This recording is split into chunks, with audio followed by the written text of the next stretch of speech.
प्यारे बच्चों, आइए आपको आज एक बड़ी इम्पोर्टेंट बात बताना चाहूँगा। हो सकता है आपको पता हो, लेकिन ज़्यादातर बच्चों को पता नहीं होता, इसको रट लेते हैं। क्या? √2 इंटू √2 इक्वल टू 2, इसी प्रकार से √3 इंटू √3 इक्वल टू 3। लेकिन ये होता क्यों है, ये कारण हमको समझना चाहिए। मैथ में तो क्यों और कैसे का उत्तर हमें मिलना ही चाहिए। जैसे अगर कहा जाए कि √16, तो आपको प्राइम फैक्टराइजेशन माध्यम से टीचर बताते हैं कि 16 का प्राइम फैक्टर होगा 2 इंटू 2 इंटू 2 इंटू 2, 2 दूनी 4 दूनी 8 दूनी 16।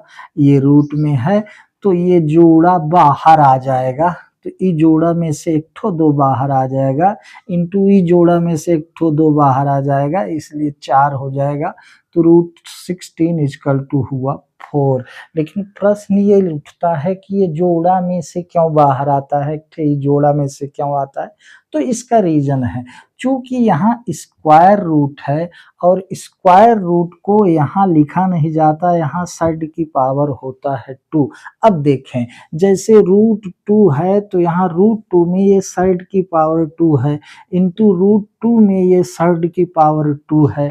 इसको जो पावर के रूप में लिखते हैं तो हम लिखेंगे 2 दी पावर 1/2 इंटू 2 की पावर 1/2, यानी कि स्क्वायर रूट को पावर के रूप में 1/2 लिखा जाता है। अब आप जानते हैं बेस सेम है, पावर सेम है, बेस डिफरेंट है, तब भी होता क्या है एक्सपोनेंट पावर से कि 2 की पावर, ये पावर आपस में जुड़ते हैं, 1/2 जुड़ा तो 2 की पावर 1/2 जुड़ेगा तो 1 हो जाएगा। इस तरह से ये 2 की पावर 1 2 हो गया। तो ये रीजन होता है कि √2 इंटू √2 इक्वल टू 2 क्यों। इसी तरह से आप कह सकते हैं कि √5 इंटू √5 इक्वल टू डायरेक्ट 5 आप लिख देते हो। इसका रीजन ये है, ये यहाँ पर साइड की पावर 2 होता है, जिसको पावर के रूप में हम लिखेंगे 5 की पावर 1/2 इंटू 5 की पावर 1/2।